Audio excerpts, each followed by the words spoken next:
السلام علیکم ورحمۃ اللہ وبرکاتہ۔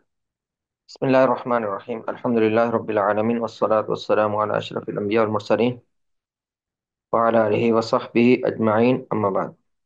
فقہ میں ہم طہارت اور نجاست کے مسائل پڑھ رہے تھے، اور نجاست کی مختلف اقسام اور ان کے احکام، ان کا بیان جاری ہے۔ آج کے مسائل میں سے پہلا ہے حیوانات کے چمڑوں اور ان سے بنی مصنوعات کا کیا حکم ہے۔ مختلف قسم کے حیوانات ہوتے ہیں، کوئی حرام کوئی حلال، اور حلال حیوانات میں سے کچھ کو ذبح کیا جاتا ہے۔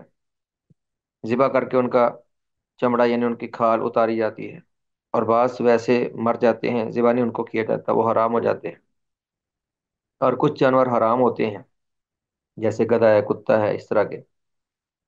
اور کچھ درندے ہوتے ہیں، جیسے شیر، چیتا وغیرہ۔ اب ان میں سے ہر ایک کے جو چمڑے یعنی لیدر جو ان کا ہے، جو ان کی کھال ہے، ان کا کیا حکم ہے، اور ان سے بنی اشیاء کے استعمال کا کیا حکم ہے۔ بہت سی اشیاء وہ لیدر سے بنتی ہیں۔ لیدر کی پوری ایک صنعت ہے، پوری انڈسٹری ہے، جس سے بہت کچھ بنتا ہے، اور بہت مہنگی اس کی اشیاء استعمال اور فروخت ہوتی ہیں۔ تو آج ہمیں شرعی طور پر ان کا حکم جاننا ہے کہ شریعت نے ان کا کس حد تک جواز رکھا ہے اور کس حد تک ان کی ممانعت ہے۔ پہلے ہم چمڑوں کے یعنی کھالوں کے یا لیدر کی مختلف اقسام دیکھتے ہیں، پھر ہر ایک کا حکم بیان کیا جائے گا۔ ان میں پہلی قسم ہے چمڑا ایسے حیوان کا ہو جو حلال ہیں اور انہیں شرعی طریقے سے ذبح کیا گیا ہو، یعنی جانور حلال ہو، جیسے گائے ہے، بھینس ہے، بکری ہے، اونٹ ہے، اور انہیں شرعی طریقے سے ذبح کیا گیا ہو، جو کھانے کے قابل بنایا گیا ہو ذبح کر کے، جیسے گائے، بھینس، بکری، اور جنگلی شکار میں ہرن اور نیل گائے وغیرہ۔ جب حلال جانور کو ذبح کر دیا جائے تو اس کی کھال اتار کر اس کو بالاتفاق استعمال کر سکتے ہیں۔ وہ کھال بھی یعنی نجس نہیں ہے، اور بالاتفاق اس کا استعمال صحیح ہے۔ یہ تو حکم بالکل اس کا واضح ہے، اس میں کوئی اختلاف نہیں ہے۔ دوسری قسم، چمڑا کسی حلال جانور ہی کا ہو لیکن اس کو ذبح نہیں کیا گیا، ذبح کیے بغیر اپنی طبی موت مر گیا، جیسے وہ یعنی گلا گھونٹ کے مر گیا، یا کسی چھت سے گر کے مر گیا، یا کوئی اور اس کی مرنے کی صورت بن گئی، اس کو ذبح نہیں کیا گیا، اس کا کھانا حرام ہے، لیکن اس کی کھال کا کیا حکم ہے۔ تو دوسری قسم، چمڑا حیوانات میں سے کسی ایسے حیوان کا ہو جو ہے تو حلال، لیکن یا تو بغیر ذبح کیے گلا گھٹنے یا کسی بیماری کے سبب مر گیا ہو، یا پھر غیر شرعی طریقے سے ذبح کیا گیا ہو، یعنی جو کافر ذبح کرتے ہیں۔ اہل کتاب کے علاوہ دیگر اقوام کے ذبیحے حرام ہیں، وہ جیسے بھی ذبح کریں، خواہ اسلامی طریقے سے ہی ذبح کریں گلے پر چھری چلا کے، خواہ وہ بسم اللہ بھی پڑھیں، لیکن جو اہل کتاب کے علاوہ دیگر کفار ہیں، جیسے ہندو ہیں، سکھ ہیں، یا دیگر مشرک وغیرہ، اہل کتاب کے علاوہ ان کا ذبیحہ حرام ہوتا ہے۔ مسلمان کا ذبیحہ حلال ہے، اور اہل کتاب کا ذبیحہ یعنی اہل کتاب سے مراد یہودیوں یا عیسائیوں کا ذبیحہ حلال ہے، اس میں کوئی اختلاف نہیں۔ تو اگر کسی اور یعنی کافر نے ذبح کیا ہے، یا جان بوجھ کر ذبح کرتے وقت بسم اللہ نہیں پڑھی گئی، معلوم بھی اگر تو بھول چوک کر رہ جائے تو بھول چوک اللہ معاف کرنے والا ہے، لیکن عمدن بسم اللہ نہ پڑھنا، جان بوجھ کر بسم اللہ چھوڑ دینا، ایسے بھی جانور حرام ہو جاتا ہے، جیسے اللہ نے فرمایا وَلَا تَأْكُلُوا مِمَّا لَمْ يُذْكَرِ اسْمُ اللَّهِ عَلَيْهِ وَإِنَّهُ لَفِسْقٌ، کہ اس جانور کو مت کھاؤ جس کو بسم اللہ پڑھ کے ذبح نہیں کیا گیا۔ عمدن جس پہ بسم اللہ چھوڑ دی گئی، جان بوجھ کے نہیں پڑھی گئی، خواہ وہ مسلمان ہو یا کوئی بھی ہو، ایسا جانور وہ کھانے کے قابل نہیں ہوتا۔ جی، تو جو جانور شرعی طریقے سے ذبح نہیں کیا گیا، اپنی طبی موت مر گیا، یا غیر شرعی طریقے سے ذبح کیا گیا، یا اہل کتاب کے علاوہ کسی اور نے ذبح کیا، تو اس جانور کا اس کا گوشت کھانا حلال نہیں ہوتا۔ اب اس کے چمڑے کا کیا حکم ہے۔ اس قسم میں سے ہو تو یہ دباغت، یہ عربی کا لفظ ہے دباغت۔ دباغت وہ خاص عمل ہوتا ہے، جیسے کسائی کرتے ہیں چمڑے کے ساتھ، ہر کھال کو ہی دباغت کے عمل سے گزارا جاتا ہے، اس کو یعنی مسالے وغیرہ لگاتے ہیں اس کو، وہ کیمیکلز لگاتے ہیں، اس کی بدبو ختم کرتے ہیں، خواہ جس جانور کو ذبح کیا گیا ہو اس کے کھال کو بھی اس عمل سے گزارنا پڑتا ہے، ایک پروسیس ہوتا ہے پورا، اس کی بدبو ختم ہوتی ہے، پھر وہ کسی قابل بنتی ہے۔ قدیم زمانے میں بھی کھالوں کی وہ مشکیزیں بناتے تھے، برتن بناتے تھے، اور آج ہمارے ہاں جتنا لیدر کا استعمال ہے، قدیم زمانے میں اس سے زیادہ استعمال تھا۔ تو پہلے وہ دباغت کے عمل سے گزارتے تھے، یعنی اس کو رنگتے تھے، اس پر مسالے لگاتے تھے۔ پہلے ذرا دیسی انداز تھا، اب کیمیکل وغیرہ آ گئے ہیں جو جلد ہی کھال کو قابل استعمال بنا دیتے ہیں۔ تو جب تک اس کو رنگا نہیں گیا، یعنی جب تک اس کو اس پروسیس سے نہیں گزارا گیا جس میں کھال کو قابل استعمال بنایا جاتا ہے، تب تک وہ نجس ہے۔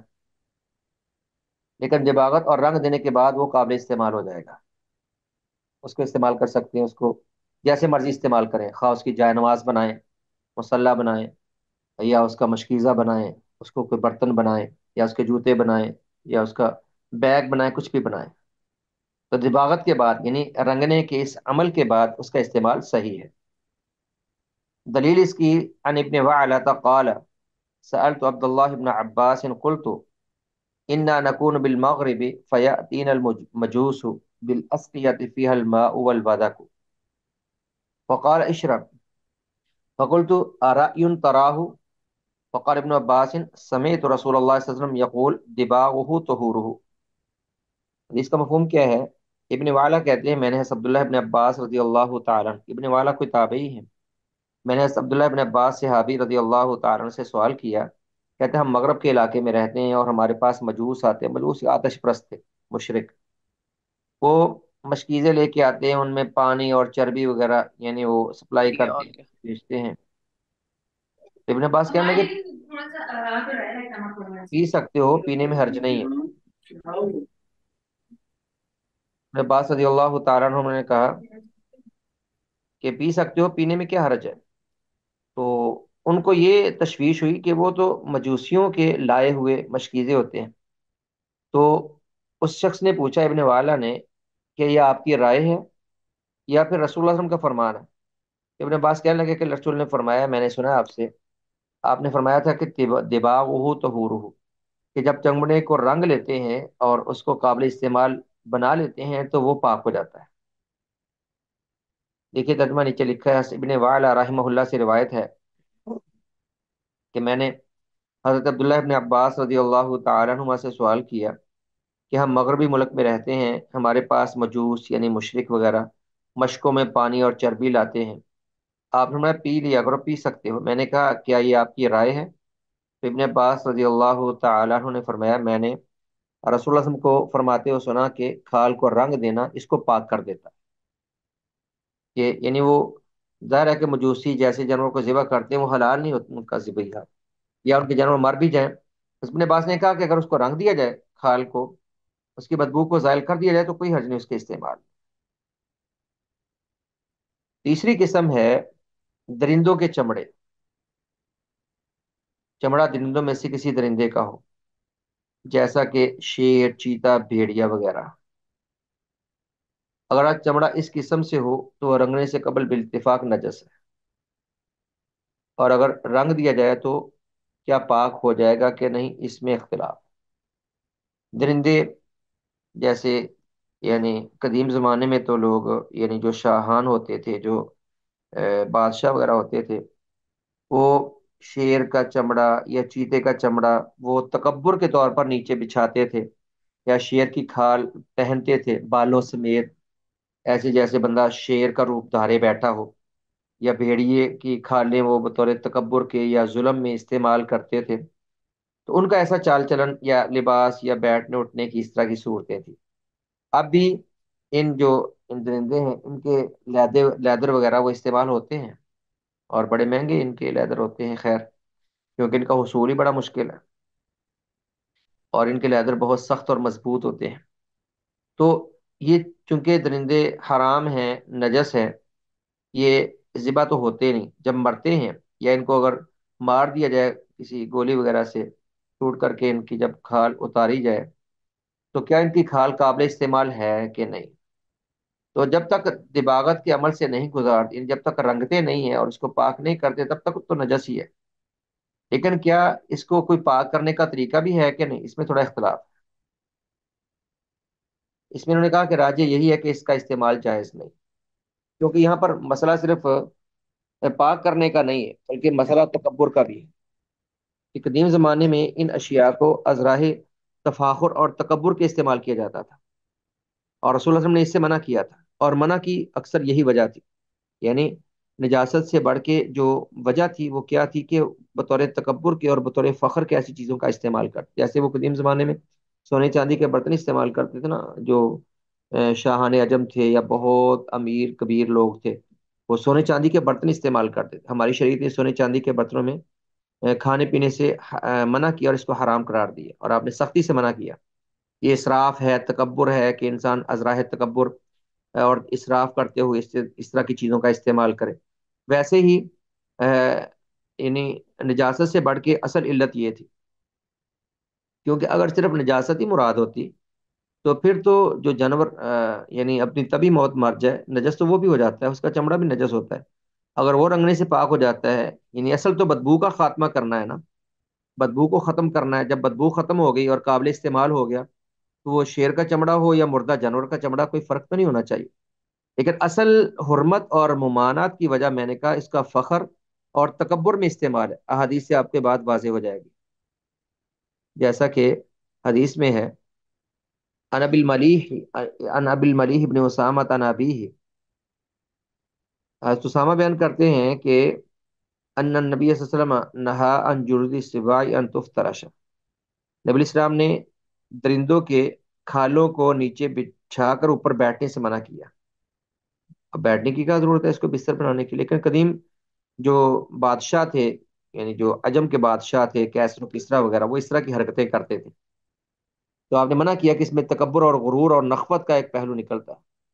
تابعی ابو الملی رحمہ اللہ اپنے والد حضرت اسامہ رضی اللہ عنہ سے روایت کرتے ہیں کہ بے شک نبی صلی اللہ علیہ وسلم نے درندوں کے چمڑے کو بچھانے سے منع کیا۔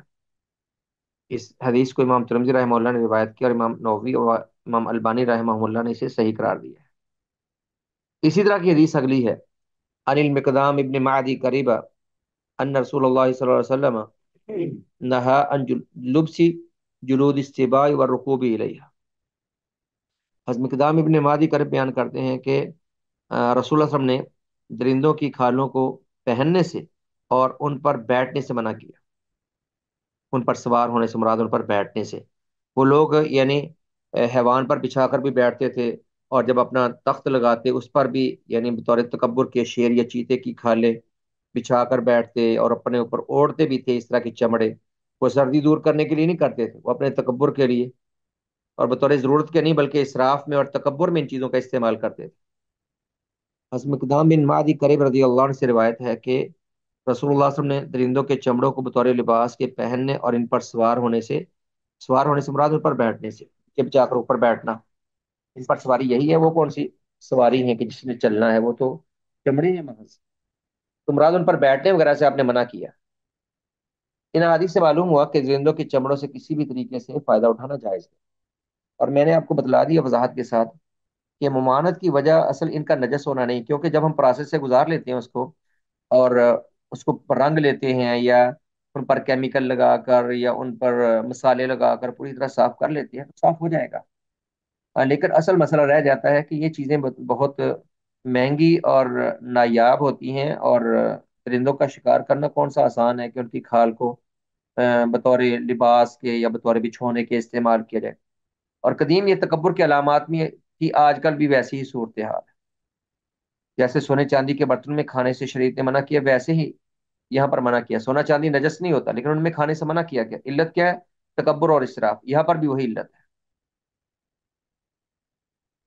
اگلی قسم ہے چمڑے کی یا کھال کی، کسی ایسے حیوان کا چمڑا جو نہ تو حلال حیوانات میں سے ہے اور نہ ہی درندہ ہے، یعنی حرام ہے اور درندہ نہیں ہے، جیسے ہمارے یہاں حرام جانور جیسے ہاتھی ہے، گدھا ہے، بندر ہے، خنزیر، کتا وغیرہ، یہ سب حرام جانور ہے۔ ان کے چمڑوں کا کیا حکم ہے؟ یعنی اگر ان کو مار دیا جائے یا مر جائیں تو کیا ان کے چمڑے اتار کر قابل استعمال ہیں یا نہیں؟ اس میں اصل یہی اختلاف یہی ہے کہ اصولی طور پر ان کے چمڑے نجس ہوتے ہیں، لیکن کیا رنگ دینے سے وہ پاک ہو جائیں گے یا نہیں، اس میں اختلاف ہے۔ کہ دباغت کے پروسیس سے گزار دیں اگر، اور ان کو رنگ دیں یا ان کو کیمیکل کے ذریعے یا مسالوں کے ذریعے ان کی بدبو وغیرہ صاف کر کے اگر ان کو قابل استعمال بنانے کی کوشش کریں تو کیا قابل استعمال ہوتے ہیں کہ نہیں، اس میں فقہا کا تھوڑا سا اختلاف دیکھ لیجئے، پھر راجح قول سامنے آ جائے گا۔ پہلا قول یہ ہے کہ رنگ دینے سے ہر قسم کا چمڑا پاک ہو جاتا ہے، سوائے کتے اور خنزیر کے چمڑے سے، جو کتا اور خنزیر یہ نجس جانور ہے، اور جو نجاست ہو وہ نجاست ہی رہتی ہے، اس پر جتنا بھی پانی ڈال لو، جتنے بھی مسالے لگا لو، وہ تو نجس ہی رہے گی چیز۔ تو یہ چونکہ نجس العین ہے، ان کا خاص طور پہ ان کی نجاست کا ذکر ملتا ہے۔ قرآن نے خنزیر کو نجس کہا، اور رسول اللہ صلی اللہ علیہ وسلم نے کتے کے منہ ڈالے برتن کو 7 دفعہ دھونے کا اور شدت سے دھونے کا حکم دیا، پہلے آپ تفصیل پڑھ چکے ہیں۔ اسے جمہور فقہائے کرام نے کہا کہ باقی جانور، یعنی باقی کیا رہ جاتے ہیں، یعنی گدھا ہے یا ہاتھی ہے یا اس طرح کے جانور، ان کے چمڑے تو یعنی قابل استعمال ہو جائیں گے رنگنے کے بعد، لیکن یہ جو نجس جانور ہیں، خاص طور پر جن کی نجاست کا بڑی شدت سے ذکر کیا گیا، ان کے چمڑے رنگنے سے بھی پاک نہیں ہوتے، قابل استعمال نہیں ہوتے۔ ان کی دلیل یہ حدیث ہے، رسول اللہ صلی اللہ علیہ وسلم کی حدیث، آپ نے فرمایا اذا دوبغ الاحاب فقط طاہورا، اذا دوبغ الاحاب فقط طاہورا، فرمایا جب چمڑے کو رنگ لیا جائے تو پاک ہو جاتا ہے، جب چمڑے کو رنگ دیا جائے تو پاک ہو جاتا ہے۔ اور اسی طرح ایک دوسری حدیث میں ہے کہ جو بھی چمڑا رنگ دیا جائے، فرمایا ایما احاب دوبغ فقط طاہورا، ایما احاب دوبغ فقط طاہورا، جو بھی چمڑا رنگ دیا جائے وہ پاک ہے، قابل استعمال ہے۔ اب انہوں نے کتے اور خنزیر کا کیوں استثناء کیا؟ اب ایوم احاب دوبغ، اس حدیث سے تو معلوم ہوتا ہے کہ کوئی چمڑا بھی، کوئی کھال بھی مستثنا نہیں ہے، وہ جانور حلال ہو یا حرام ہو یا جیسا بھی ہو، جب رنگنے کے بعد کھال پاک ہو جاتی ہے تو پھر کیوں منع کر رہے ہیں، کچھ جانوروں کو کیوں الگ کر رہے ہیں؟ تو کتے اور خنزیر کو مستثنا کیوں کیا انہوں نے؟ تو جمہور نے کہا کہ ان احادیث سے کتے اور خنزیر کو الگ مستثنا کیا جائے گا، کیونکہ یہ دونوں جب حالت حیات زندگی میں نجس تھے، اور زندگی میں جب نجس تھے تو زندہ ہونا کسی حیوان کا وہ رنگنے سے زیادہ قوی اور مضبوط ہوتی ہے اپنی طہارت میں۔ جب وہ انہیں پاک نہیں کر سکی، یعنی جب زندگی میں ان کے چمڑے ناپاک اور نجس تھے، تو بلا دباغت رنگنے سے کیسے پاک ہو سکتے ہیں؟ حالت حیات میں جب یہ نجس تھے تو مرنے کے بعد بالاولیٰ نجس ہی رہیں گے۔ یہ پہلا قول ہے کہ کتے اور خنزیر کے علاوہ باقی حرام جانوروں کے چمڑے رنگنے کے بعد قابل استعمال ہیں۔ دوسرا قول یہ ہے کہ دباغت یا رنگ دینا صرف حلال جانوروں اور حیوانات کے چمڑے کو ہی پاک کرتا ہے، غیر حلال کے چمڑوں کو دباغت پاک نہیں کرتی، یعنی صرف حلال جانور ذبح کریں یا تبھی بہت مر جائیں، ان کے چمڑے پاک ہوتے ہیں رنگنے کے بعد، اور جو حرام ہوں ان کے چمڑے کسی طرح بھی پاک نہیں، وہ حرام اور نجس ہی رہتے ہیں۔ اور یہ امام اوزائی رحمہ اللہ کا مذہب ہے، اور امام احمد بن حنبل رحمہ اللہ سے ایک روایت۔ ان کی دلیل دیکھیے، ان کی دلیل حدیث ہے ان سلمۃ بن المحبہ کی یا محبی کی رضی اللہ عنہ، ان نبی صلی اللہ علیہ وسلم، ان نبی اللہ صلی اللہ علیہ وسلم فی غزوۃ تبوک دعا بماء من عند امرأۃ۔ یہ حدیث کا مفہوم یہ ہے، سلمہ بن محبک راوی صحابی کہتے ہیں کہ آپ نے غزوہ تبوک میں ایک عورت سے پانی مانگا، وہ رستے میں کوئی عورت تھی مشرکہ، تو کہنے لگی ما عندی الا فی قربۃ لی میتہ، میرے پاس ایک مشکیزہ تھا مردہ جانور کا، بس اس کا پانی ہے۔ آپ نے فرمایا الیس قد طبختھا، تو نے اس کو رنگا نہیں؟ کہنے لگی جی رنگ کر ہی میں نے اس کو قابل استعمال بنایا تھا۔ فرمایا فإن دباغها زکاتها، جب رنگ لیا تو پاک ہو گیا، قابل استعمال ہو گیا۔ دیکھیے سلمہ بن محبک رضی اللہ عنہ سے روایت ہے کہ اللہ کے نبی صلی اللہ علیہ وسلم نے غزوہ تبوک کے موقع پر ایک مشرکہ عورت سے پانی طلب کیا، تو اس نے کہا میرے پاس صرف مردار جانور کے چمڑے سے بنے مشکیزے میں ہے۔ تو رسول اللہ صلی اللہ علیہ وسلم نے فرمایا کیا تو نے اس چمڑے کو رنگا نہیں تھا؟ اس نے کہا ہاں۔ آپ نے فرمایا اسے رنگ دینا ہی ذبح کر دینے کی طرح ہے۔ نے کہا یہی راج موقف پر ابن تیمیہ رحمہ اللہ معاصرین میں سے امام ابن باز اور علامہ ابن عثیمین رحمہ اللہ نے یہ بھی یہی موقف اختیار کیا۔ یہ موقف کیا ہوا دوسرا؟ کہ جو حرام جانور ہوں ان کے چمڑے رنگنے سے پاک نہیں ہوتے۔ ویسے یہ جو دلیل انہوں نے پیش کی ہے یہ تو دعویٰ پر پوری نہیں اترتی۔ دلیل میں تو اس عورت نے کہا کہ ایک مردہ جانور کا چمڑا میں نے رنگا تھا، اب مردہ جانور کیا وہ حرام تھا کہ حلال تھا، اس کا ذکر نہیں، غالباً انہوں نے اس حدیث سے ہی مراد لیا کہ مردہ حلال جانور مردہ ہوا تو اس کا چمڑا تھا وہ، آپ نے اس کے چمڑے کو قابل استعمال کیا، تو معلوم ہو کہ باقی جانوروں کے چمڑے قابل استعمال نہیں۔ تو خیر، جو پہلا موقف ہماری نظر میں تو وہ راجح ہے، کیونکہ حدیث یہاں پر قوی ہے کہ جو چمڑا بھی رنگا جائے وہ پاک ہے، جب چمڑا رنگا جائے پاک ہے، بس کتے اور خنزیر کا استثناء کر لیں کہ ان کے اندر نجاست زیادہ شدید ہوتی ہے، باقی جو چمڑے ہیں ان کی حرمت کی ویسے کوئی واضح دلیل نہیں ہے۔ جب رنگ دیا تو ہاتھی گدھے وغیرہ کا چمڑا وہ یعنی قابل استعمال ہونا چاہیے، جیسے کہ مردہ کا چمڑا قابل استعمال ہوتا ہے۔ یہ مسئلہ پورا ہوا۔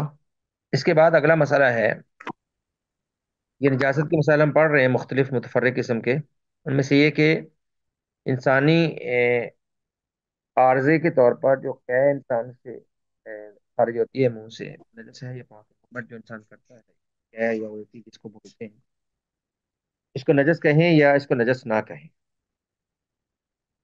انہوں نے آگے قے کی پہلے دو صورتیں کی۔ قے ایک وہ ہوتی ہے جو انسان نے یعنی کھانا کھایا اور فوری طور پر یعنی ڈکار سا آیا اور کھانا باہر آ گیا، یعنی فوری طور پر کھانے کے بعد، جس سے کوئی کھانے ہی کی اسمیل ہوتی ہے، کوئی اور بدبو نہیں ہوتی، بدبو نہیں ہوتی۔ اور دوسرا بدبودار، جو کھانے کے ذائقے سے مختلف بدبودار قسم کے صورت میں جو انسان کے یعنی معدے سے خارج ہوتی ہے، یہ دونوں طرح کی کیا ہے۔ اب یہ جو کھانے کی شکل میں نکلے وہ تو اس میں کوئی حرج نہیں، وہ تو ڈکار آتا ہے فوری، کچھ کھانا ابل کے باہر آ جاتا ہے اگر زیادہ انسان نے کھایا ہو، شکم کی سیری کی صورت میں اس طرح کے مسائل بن جاتے ہیں۔ لیکن اگر قے بدبو والی ہے اور قے بہت بدبودار ہوتی ہے کہ قے کی بدبو سے انسان کو کراہت ہوتی ہے اور قے کی بدبو سے کئی کو مزید قے آنے لگتی ہے، تو اس ایسی قے کے بارے میں جمہور علماء نے اس کو نجس قرار دیا ہے۔ یہ مذاہب اربعہ ظاہری، ابن تیمیہ، ابن القیم رحمہ اللہ کا یہی قول ہے۔ اب یہ لوگ اس صورت میں قے کو نجس کیوں کہتے ہیں؟ کہتے ہیں کہ جب قے بدبودار ہو کر خارج ہوتی ہے تو وہ معدے میں جا کر ٹھہرتی ہے، معدے میں جا کر رہتا ہے کھانا، اور پھر بدہضمی کی وجہ سے یا کسی مرض کی وجہ سے یا کسی اور عارضے سے نکلتی ہے بدبودار ہو کر، تو وہ پخانے کی طرح ہے، یعنی وہ بدبودار ہوتی ہے، تو وہ نارمل اس کے اخراج کی بجائے وہ منہ کے رستے کسی وجہ سے نکلتی ہے، تو وہ پخانے کے مشابہ ہے، بدبودار اور فاسد ہوگی، تو ان کے نزدیک اس کا وہی حکم ہے جو پخانے کا حکم ہے۔ یہ ایک موقف ہے، دیکھ لیجیے اس کو، کہتے ہیں قے کی دو صورتیں ہیں۔ پہلی صورت یہ کہ وہ یا وہ رنگ، بو، ذائقہ کے اعتبار سے کھائے گئے کھانے سے مختلف ہوگی، یعنی اس کا بدبودار ہو جائے جیسے، یا پھر بعین ہی کھانے کی شکل میں ہی نکلے، جو کھانا کھایا فوری طور پہ نکلا ہے۔ اگر پہلی صورت میں نکلے یعنی بدبودار ہو کر کھانا معدے سے خارج ہو، تو اس میں جمہور علماء کرام کا موقف یہی ہے کہ وہ نجس ہے، اور یہ قول مذاہب اربع ظاہریہ، ابن تیمیہ اور ابن القیم رحمہ اللہ وغیرہ کا ہے۔ ان کی دلیل کیا ہے؟ کہتے ہیں قے کو براز یعنی پخانے پر قیاس کرتے ہیں، براز عربی کا لفظ ہے، کیونکہ یہ قے معدے میں زیادہ دیر ٹھہرنے کے سبب بدبودار اور فاسد ہو چکی ہے، بدبودار ہو گئی، اس وجہ سے ان کے نزدیک اس کا حکم وہی ہوگا جو پیشاب کا حکم، یعنی یہ نجس ہے، یعنی کپڑے پر لگے گی تو کپڑا دھونا پڑے گا اور منہ کو اچھی طرح صاف کرنا پڑے گا۔ انہوں نے کہا کہ سعودی عرب کی فتویٰ کمیٹی نے بھی یہ موقف اختیار کیا۔ اب یہ تو رہی وہ کہ جو یعنی بدبودار ہو کر خارج ہو، اس بارے میں جمہور علماء کا موقف بس انہوں نے نقل کر کے بات چھوڑ دی۔ دوسری کہ وہ ہے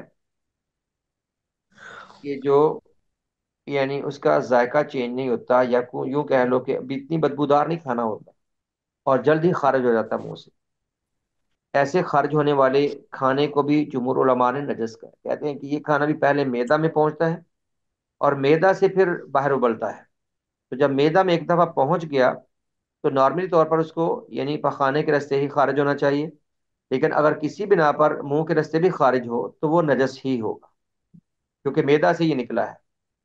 جمہور علماء نے جو کھانا فوری طور پر نکل آئے بغیر بدبودار ہوئے اس کو بھی نجس ہی کہا ہے۔ اور دوسرا قول یہ ہے کہ اس صورت میں کیا نجس نہیں ہے، کہتے ہیں وہ کھانا فوری نکل آیا اور وہ نجس نہیں کیونکہ بدبودار نہیں ہوا، مالکیہ کا یہ قول ہے۔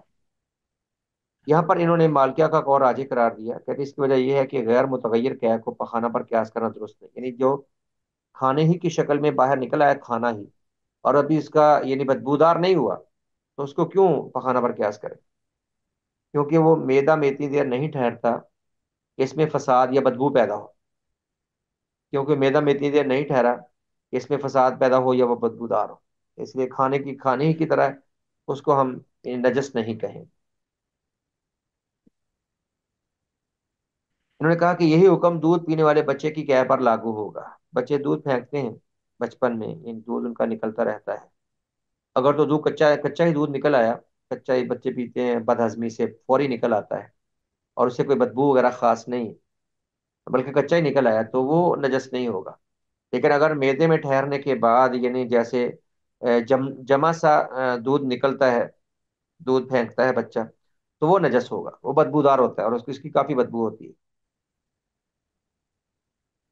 اس کے بعد انہوں نے کہا، امام شوکانی والبانی علامہ ابن عثیمین رحمہ اللہ ہر دو صورتوں میں کہہ کے پاک ہونے کے قائل ہیں۔ یہ مسئلہ میں تیسرا موقف ہو گیا۔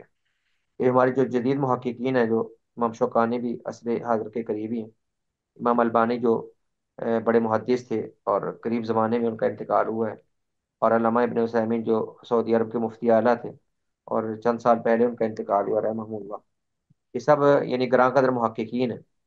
ان کا خیال ہے کہ کسی بھی صورت میں نجس نہیں ہو، اور ان کی دلیل یہ ہے کہ نجاست وہ ہے جو نجاست کے رستے خارج ہوتی ہے، اور جو منہ کے رستے خارج ہو اس کو آپ نجس کیسے کہہ سکتے ہیں؟ یعنی کیسے ہو سکتا ہے کہ پخانہ منہ کے رستے خارج ہو رہا ہے اور آپ اس کو نجس کہہ رہے ہیں؟ اور حقیقت یہ ہے کہ یعنی اگرچہ یہ بدبودار ہوتا ہے، لیکن اس میں اور پخانے میں بڑا فرق ہے، اور دونوں کو ایک جیسا نہیں کہہ سکتے۔ خیر یہ ایک موقع موجود ہے، کہتے ہیں ہر دو صورتوں میں خواہ وہ نجس ہو یا نہ ہو، ہر دو صورتوں سے مراد یہ ہے کہ کیا خواہ وہ اس کا بدبو اس کے اندر پیدا ہو جائے یا بدبو پیدا نہ ہو، وہ نجس نہیں ہوتی۔ ان کی دلیل یہ ہے کہ ہر چیز میں اصل طہارت ہے، یعنی تب تک ہم کسی چیز کو نجس نہیں کہہ سکتے جب تک اس کے نجس ہونے کی دلیل نہ آ جائے، اور کہیں قرآن و سنت میں کیا ہے کہ نجس ہونے کی دلیل نہیں ہے۔ باقی بولو براز وہ نجس ہے، اس میں کوئی اختلاف نہیں، کیونکہ نجاست کے مخرج سے خارج ہوتا ہے، اور یہ تو منہ سے خارج ہوتی ہے، تو اس کو نجس کیوں کہا جائے؟ یہ ایک موقف بھی ہے۔ یہ موقف کافی حد تک معتبر ہے کہ کیا کو خام خواہ نجس کہنے کی کوئی دلیل نہیں۔ باقی رہی یہ بات کہ یعنی انسان کو کراہت تو ہوتی ہے، اور کپڑے پر کوئی اس کو لگی رہنے نہیں دیتا، فوری طور پر انسان دھوتا ہے، لیکن بات یہ ہے کہ اس کو نجس کہیں کہ نہ کہیں۔ تو اگر بدبودار ہونے کی وجہ سے نجس کہیں تو بہت سی چیزیں حلال بدبودار ہوتی ہیں، ان کو نجس نہیں کہتے۔ جیسے کھانا باسی ہو جائے نا، کھانا باسی ہو جائے، اس کے اندر کتنی بدبو آنے لگتی ہے، آٹا پڑا رہے گرمیوں میں ایک دو دن، کتنا زیادہ بدبو اس کے اندر سے آتی ہے۔ کوئی بھی چیز ہو باسی ہونے کے بعد اس کے اندر سے بہت بدبو آتی ہے، لیکن اس کو نجس کوئی نہیں کہتا۔ ایسے کسی باسی چیز کو جو خراب ہو جائے، جو کھانے کے قابل نہ رہے، حالانکہ اس کے اندر سے شدید بدبو آتی ہے، پھر سے اس کو نجس نہیں کہتے۔ ایسے ہی یہ کھانا تھا جو کچھ دیر میدے میں ٹھہرا اور پھر کسی وجہ سے خارج ہو گیا منہ کے رستے، تو اس کو نجس کیوں کہیں؟ اس کو یعنی پخانے پر قیاس کیوں کریں؟ یہ منہ کے رستے خارج ہو رہا ہے، اور اللہ تعالیٰ نے انسان کو عزت بخشی ہے، اللہ نے انسان کو تکریم دی ہے، اور اللہ تعالیٰ انسان کو ایسا نہیں کرتا کہ پخانا اس کے منہ کے رستے سے خارج ہو اور اس کو پخانے پر قیاس کیا جائے۔ تو یہ موقف میرے خیال میں کافی معتبر ہے، اور ان کی دلیل بھی قوی ہے کہ کسی چیز کو ہم نجس تب کہتے ہیں جب نجس ہونے کی دلیل ہو۔ اگر نجس ہونے کی دلیل نہیں تو ہم کسی چیز کو نجس نہیں کہہ سکتے۔ جیسے میں نے کہا کہ باسی کھانے کو کوئی نجس نہیں کہتا، انسان کی بلغم یا انسان سے جو فضلات وغیرہ ناک یا منہ سے خارج ہوتے ہیں، تو ان چیزوں کو کوئی نجس نہیں کہتا، حالانکہ ان سے بھی انسان کو بہت کراہت محسوس ہوتی ہے۔ تو نجاست کا باب اپنا ہے، نجس ہونے کی دلیل چاہیے۔ اسی طرح جو دودھ پیتا بچہ ہے، وہ جو دودھ پھینکتا ہے، وہ کچا پھینک دے یا وہ جمے شکل میں نکلے، اس کو نجس نہیں کہہ سکتے۔ ویسے اسے کراہت ضرور محسوس ہوتی ہے کہ بدبودار سا ہوتا ہے، اور بہت عجیب سی انسان کو یعنی متلی سی محسوس ہوتی ہے، تو اس کو دھو لیا جائے، یہ ٹھیک ہے، صاف کر لیا جائے، لیکن اگر کبھی لگا رہ بھی جائے تو خام خواہ سے ہم نجس نہیں کہہ سکتے۔ اللہ عالم۔ اس کے بعد اگلا مسئلہ ہے ہمارا تیسرا، پہلا ہم نے پڑھا تھا چمڑوں کے بارے میں، اور دوسرا کیا نجس ہے یا نہیں۔ تیسرا مسئلہ ہے جو مسئلہ نمبر 13 ہے مجموعی طور پر، کہ شراب نجس ہے یا نہیں۔ مانوی طور پر تو شراب نجس اور حرام ہی ہے. مانوی کیا نہیں، یعنی مانوی کیا، شرعی حکم کے اعتبار سے یہ ہر چیز کی دو جہتیں ہوتی ہیں. ایک ہوتی ہے حصی، ایک ہوتی ہے مانوی. حصی کہتے ہیں محسوس چیز کو، اور محسوس چیز پر ہی حکم لگایا جاتا ہے. اور مانوی ہوتی ہے جو غیر محسوس چیز کو. تو مانوی طور پر تو شراب حرام ہے، نجس ہے. قرآن کریم نے اس کو نجس کا. مانوی طور پر تو ہر گناہ ہی نجس ہے. ہر گناہ نجس ہے، چغلی کرنا نجس ہے، یعنی حرام ہے. اور جیسے مانی طور پر اللہ تعالیٰ نے جوئے کو اور بتوں کو اور استھانوں کو نجس کا. حالانکہ بت اگر مٹی کا بنا ہے اس کو ہاتھ لگانے سے بندہ نجس نہیں ہوتا اگر اس کے اوپر نجاست نہیں ہے تو نجس کا مراد وہ مانوی نجاست ہے، وہ عقیدے اور گناہ کی نجاست ہے. ویسے ہی شراب کی نجاست وہ گناہ کی نجاست ہے، حرام ہے، اس میں کوئی شک نہیں. لیکن مسئلہ حکم شرعی یہاں پر یہ دیکھنا ہے ہمیں کہ شراب کو اس کو نجس کہیں گے. جو شراب ہمارے پاس ظاہری صورت میں موجود ہے وہ نجس ہے یا نجس نہیں. یہ دیکھیے پہلے مسئلہ کی وضاحت. شراب کی نجاست حصی ہے یا معنوی؟ حصی اس چیز کو کہتے ہیں جسے حواس محسوس کیا جاتا، اور معنوی جسے حواس سے مراد انسان کے محسوسات ہیں. انسان کے حواس خمسہ ہم تو بولتے ہیں. حواس خمسہ میں یعنی انسان کے چھونے کی حس، اس کے دیکھنے کی حس، اور اس کے سننے کی حس، اور اس کے سونگھنے کی حس. یہ حواس ہیں انسان کے مختلف. حواس خمسہ کسے کہتے ہیں؟ چھونا اور دیکھنا، سننا، سونگھنا اور چکھنا، یہ حواس خمسہ ہیں. تو مانوی چیز جس کو حواس سے ہم محسوس نہیں کرتے، ایک چھٹی چیز ہوتی ہے جس کو عقل کہتے ہیں، انسان کا شعور. تو شراب کے حصی یا مانوی نجاست ہونے کے بارے میں دو قول ہیں. پہلا قول، ویسے مانوی بات تو زیر بحث آنی نہیں چاہیے. مانوی طور پر تو سارے نجس ہی کہتے ہیں. مانوی سے مراد یہ جرم ہے، گناہ ہے، حرام ہے، اور یہ عمل کی پلیدگی اور نجاست ہے. تو مانوی طور پر نجس ہی سارے کہیں گے، مانوی کو چھیڑنا نہیں چاہیے تھا. اب ہے شراب کی اگر کپڑے پر لگ جائے تو کپڑا نجس ہوتا ہے کہ نہیں. ہمارا مسئلہ حقیقت میں یہ ہے کہ حصی طور پر جو محسوس شراب نظر آتی ہے اگر کپڑے پر لگے یا جسم پر لگے تو کپڑا اور جسم نجس ہوگا کیا، اس کو دھونا پڑے گا کہ نہیں. تو پہلا قول یہ ہے کہ شراب نجس ہے. اب جو کہیں حصی اور مانوی کو چھوڑو تو پہلے قول کے مطابق شراب نجس ہے. ایک اور جمہور علماء کرام کا اور مذاہب اربع کا ہے. جمہور علماء کرام اور مذاہب اربع ہونا چاہیے تھا اور غلطی سے آ گیا ہے. جمہور علماء کرام اور مذاہب اربع کا، ان چاروں ائمہ کا یہ موقف. دوسرا قول ہے کہ شراب حصی طور پر نجس نہیں بلکہ مانوی طور پر نجس ہے. حصی طور پر نجس نہیں ہے بلکہ یہ گناہ کی نجاست ہے اس میں. یہ بعض علماء کا قول ہے. اب پہلے قول کی دلیل کیا ہے جو جمہور علماء کرام اس کو نجس کہتے ہیں؟ ان کی دلیل یا ایھا الذین آمنوا، یہ سورہ مائدہ کی معروف آیت ہے. یا ایھا الذین آمنوا انما الخمر والمیسر والانصاب والازلام رجس من عمل الشیطان فاجتنبوه لعلکم تفلحون. کہ اے ایمان والو، بے شک شراب، جوا اور اسی طرح بت اور استھان وغیرہ، پانسے کے تیر، انصاب، بت والازلام اور پانسے کے تیر جن کو قسمت آزمائی میں استعمال کرتے تھے، اللہ نے کہا یہ سب نجس ہیں، شیطانی عمل ہیں، ان سے اجتناب کرو، ان سے بچو تاکہ تم کامیاب ہو سکو. اب یہاں پر اگر آپ دیکھیں تو یہاں پر اللہ نے چار چیزیں ذکر کی، اکیلی شراب کا ذکر نہیں کیا. یہاں پر خمر بھی ہے، خمر کے ساتھ میسر بھی ہے. خمر سے مراد ہے شراب. میسر کہتے ہیں جوئے کو. انصاب کہتے ہیں بتوں کو. ازلام کہتے ہیں ان تیروں کو جن سے قسمت کا حال معلوم کرتے تھے. اب خمر کے علاوہ جو باقی اشیاء ہیں، بھائی جب آپ لوگ آئیں تو فوری طور پہ کیمرے کیوں نہیں بند کرتے آپ؟ مجھے کیوں بند کرنے پڑتے؟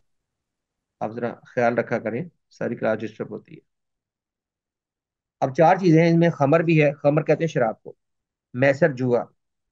انصاب وہ بت وغیرہ. اور ازلام وہ پانسے کے تیر قسمت آزمائی کے. اب ان میں خمر کو آپ چھوڑ دیں، باقی جو ہے جوا. اب جوئے کو ہاتھ کون لگاتا ہے؟ اور جوا تو ایک کھیلنے کی چیز ہے نا جو حرام انداز میں لوگ کھیلتے ہیں شرط لگا کر، جو بھی گیم وغیرہ ہوتی ہے وہ میسر اور جوا ہوتی ہے. اور اس کی جوئے کی اور بھی بڑی شکلیں ہیں. تو جوا کون سا ظاہر نجس ہے؟ وہ کھیل میں کیا نجاست ہے؟ وہ پیسے میں کیا نجاست ہے؟ انصاب، بت یا استھان وغیرہ یا مزار وغیرہ وہ ظاہر نجس تو نہیں ہوتے.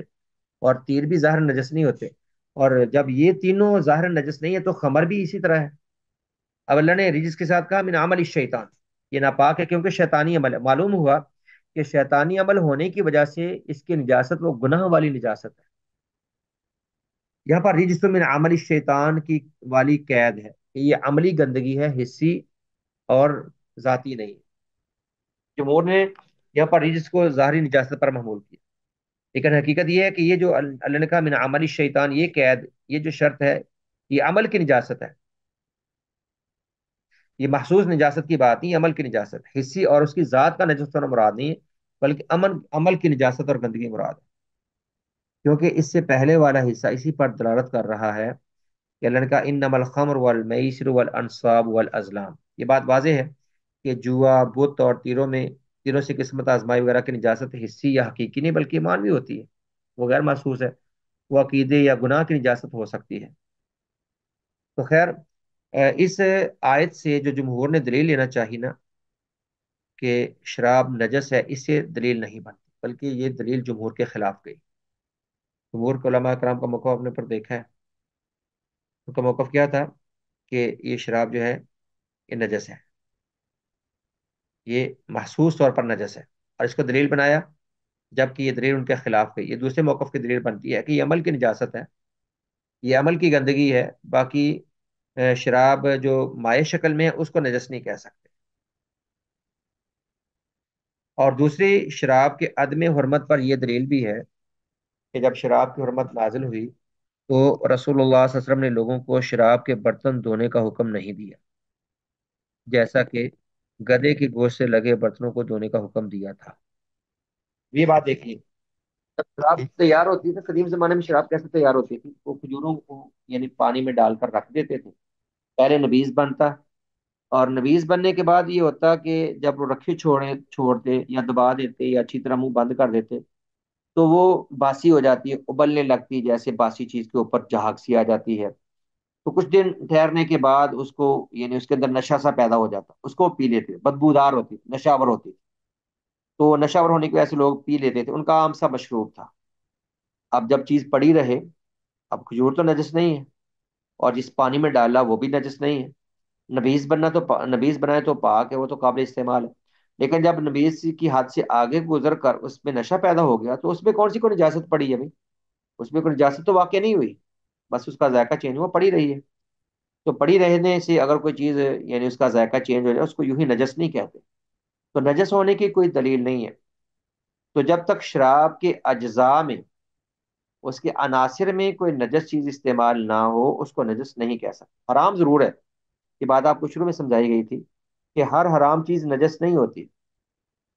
انسان کا گوشت حرام ہے، لیکن انسان کو ہاتھ لگانے سے کوئی نجس نہیں ہوتا۔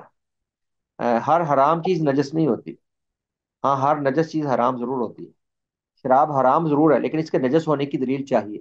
اگر تو جو جدید لوگ شراب بناتے ہیں، اللہ عالم اس کے اجزاء کیا ہیں، اس کے عناصر کیا ہیں، اگر اس کے اجزاء میں اور اس کی جن اشیاء سے بنتی ہے ان میں اگر کوئی نجس چیز استعمال ہوتی ہو، جیسے اگر سور کی کوئی چربی یا کوئی چیز استعمال ہوتی ہے یا کوئی نجس چیز استعمال ہوتی ہے اور نجاست اس پر غالب ہے، پھر آپ کہہ دیجئے کہ نجس ہے۔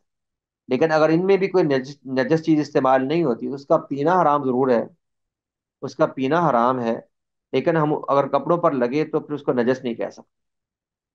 اور پھر یہ دلیل ہمارے سامنے ہے کہ جب شراب حرام ہوئی تو صحابہ شراب پیتے تھے، اور کئی لوگ پیتے تھے۔ ابو طلحہ کے گھر میں ابھی انہیں شراب کی پارٹی چل رہی تھی جب شراب حرام ہو گئی، تو ابو طلحہ نے اپنے بیٹے انس سے کہا کہ بیٹا یہ شراب کے مٹکے سارے باہر بہا دو، تو گلی میں شراب بہنے لگی، اور ایسے انہوں نے بہا دی، اور برتن بھی بعد میں استعمال کیے۔ تو نبی اسلام نے ان کے مٹکے اور برتنوں کو یعنی مانج کر دھونے کا حکم تو نہیں دیا، جیسا کہ اگر کوئی نجسی ڈالے تو پھر اس کو مانج کر مٹی سے مل کے دھویا جاتا ہے، اچھی طرح پوری تاکید کے ساتھ دھویا جاتا ہے۔ جیسے گدھے کے گوشت جب خیبر میں گئے تھے، خیبر میں صحابہ گئے تو وہاں پر کافی گدھے یہود کے ان کے ہاتھ لگ گئے، یہود خود بھی گدھے ہیں، انہوں نے کچھ گدھے پال رکھے تھے، تو ان کے گدھے جب مسلمانوں کے ہاتھ لگے تو مسلمانوں نے جلدی سے ان کو پکڑا۔ پہلی دفعہ عربوں نے گدھے دیکھے تھے، اس سے پہلے مدینہ میں گدھے استعمال نہیں کرتے تھے زیادہ تر، یعنی کچھ سواری میں استعمال ہوتے تھے، کھانے میں بالکل نہیں۔ تو پہلی دفعہ انہوں نے گوشت ان کا یعنی گوشت کر کے چڑھا دی ہنڈیوں پر، آپ کو معلوم فرمایا یہ کہ تم نے کیا کیا، گدھوں کے گوشت تم نے ہنڈیاں چڑھا لی، یہ تو حرام ہے، تو بہاؤ اور ہنڈیوں کو اچھی طرح دھو کیونکہ نجس ہیں، تو آپ نے ہنڈیوں کو دھونے کا حکم دیا۔ لیکن جب شراب حرام ہوئی تب آپ نے نہیں کہا کہ برتن سارے دھو کر استعمال کرنا اور شدت سے دھونا یا مانج کر دھونا، تو یہ بھی بات ہے۔ تو راج موقف یہی ہے کہ بچا جائے، لیکن کہیں لگ جانے سے وہ چیز نجس نہیں ہوگی، یعنی مسلمان تو بچتا ہے، یہ شراب کے قریب کون جاتا ہے؟ شراب پینا وہ ایک ملعون فعل ہے، اور شراب پینے کی شریعت اسلامی میں کڑی سزا ہے، تو مسلمان شراب کے قریب کیوں جائے گا؟ لیکن بہرحال حکم شرعی یہ ہے کہ یہ نجس نہیں۔ اب ایک جدید مسئلہ یہ ہے کہ جو بہت سے پرفیومز استعمال ہوتے ہیں نا، ان میں کہتے ہیں الکوہل یعنی شراب کا کچھ مقدار استعمال ہوتی ہے، الکوہل استعمال ہوتا ہے، الکوہل وہ شراب کو کہتے ہیں۔ تو اول بات تو یہ ہے کہ جو ہم نے کہہ دی کہ جب شراب نجس نہیں ہے تو پرفیوم میں ڈالیں، کسی چیز میں بھی ڈالیں تو اس کی نجاست نہیں ہوگی۔ اور دوسری بات کہ پرفیوم میں جب ڈالتی ہیں چیزیں تو پرفیوم تو خوشبودار ہوتا ہے نا، وہ تو بدبودار نہیں ہوتا، اور نجس تو عام طور پہ بدبودار ہوتی ہے۔ پرفیوم تو عام طور پہ خوشبودار ہی بناتے ہیں، ظاہر ہے خوشبو کے لیے استعمال ہوتا ہے۔ تو جب پرفیوم میں کوئی ایسی چیز استعمال ہوتی ہے تاکہ پرفیوم لانگ لائف ہو، تاکہ وہ زیادہ دیر تک چلے، اس طرح کی کیمیکلز ڈالتے ہیں یا الکوہل وغیرہ ڈالتے ہیں اور وہ خوشبودار ہوتا ہے اور کپڑوں پر لگایا جاتا ہے۔ جب شراب کپڑوں پر گرنے سے کپڑے نجس نہیں ہوتے جب تک اس کے اجزاء میں کوئی نجاست نہ ہو، تو پرفیوم بھی نجس نہیں ہے۔ انہوں نے یہی آگے علامہ ابن عثیمین رحمہ اللہ فرماتے ہیں کہ میں یہ یعنی الکوہل ملے ہوئے عطر اور پرفیوم استعمال تو نہیں کرتا، لیکن اس سے کسی کو منع بھی نہیں کرتا۔ یہ سعودی کے مفتی تھے بڑے علامہ ابن عثیمین، جن کا پہلے کئی دفعہ ذکر ہوا۔ کہتے ہیں الکوہل ملا پرفیوم میں یعنی اس سے وہ کہتے ہیں میں پرہیز کرتا ہوں لیکن منع نہیں کرتا کیونکہ نجس نہیں ہے۔ کہتے ہیں اور اگر کبھی مجھے کہیں زخم وغیرہ پر لگانے کے لیے کوئی ایسی ادویات کی ضرورت پڑ جائے جن میں الکوہل ہو تو میں نے استعمال کر لیتا ہوں، کیونکہ مجبوری کی صورت میں شک و شبہ کا حکم ظاہر ہو جاتا ہے۔ مجبوری کی حکم میں اس طرح کی جو چلو مشکوک چیز بھی استعمال کی جا سکتی ہے، تو خیر مشکوک چیز نہیں ہے۔ جب تک حکم شرعی ہے کہ جب تک کسی چیز کا نجس ہونا بالکل واضح نہ ہو ہم اس کو نجس نہیں کہہ سکتے، اور نجس چیز تبھی ہوتی ہے جب اس کے اجزاء میں کوئی نجاست ہو، جس کو شریعت نے نجس کہا ہے۔ تو جو جدید شراب وغیرہ بنتی ہے اس کی تحقیق کے بعد اگر نجاست ثابت ہو جائے تو نجس کہہ لیں، یا اگر کوئی نجس حصہ یعنی استعمال ہوتا ہے پرفیوم وغیرہ میں تو تب آپ نجس کہہ سکتے ہیں، بصورت دیگر نجس کہنا وہ مناسب نہیں ہے۔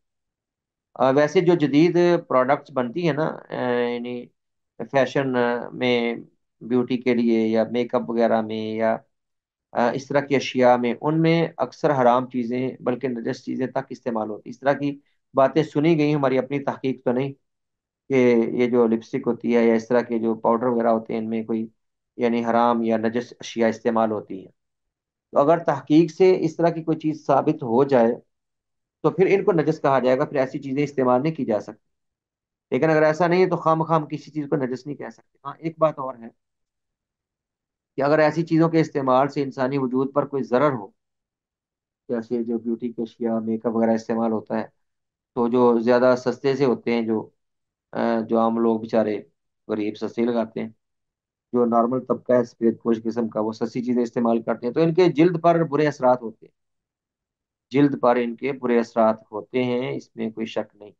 مہنگی چیزوں کے بھی اثرات ہوتے ہیں لیکن وہ کچھ کور ہو جاتے ہیں، لیکن جو سستی اشیاء یا اس طرح کی گھٹیا سی اشیاء ہوں ان کے برے اثرات بہت ہوتے ہیں، اور ان کا نقصان کئی دفعہ انتہائی زیادہ ہوتا ہے۔ جن کی جلد حساس ہو وہ ان اشیاء کو یعنی استعمال نہیں کرتے، کئی کو بہت جلد الرجی ہو جاتی ہے۔ تو شریعت کا اصول ہے کہ جو چیز بھی نقصان دہ یا مضر ہو اس کو استعمال نہ کرو، خواہ وہ جسم پر لگانے کی صورت میں ہو یا پینے کی صورت میں۔ مضر اشیاء کا استعمال حرام ہوتا ہے۔ اگر کسی یعنی میک اپ میں کسی پروڈکٹ کا یا کسی آئٹم کا مضر ہونا یا جلدی طور پر اس کا نقصان دہ ہونا ثابت ہو جائے تو ایسی چیز کو استعمال نہیں کیا جا سکتا۔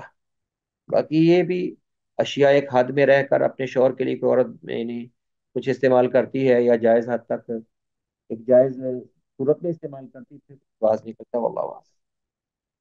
تو ہم نے تین مسائل پڑھ لی، پہلے لیدر اور چمڑے کے بارے میں مفصل پڑھا تھا، اور اس کے بعد قے کے بارے میں جو انسان وامٹ کرتا ہے اس کا کیا حکم ہے، اور تیسرا یہ شراب کے بارے میں۔ یہ سب بحث آپ کے سامنے ہے۔ اللہ بارک اللہ فیکم۔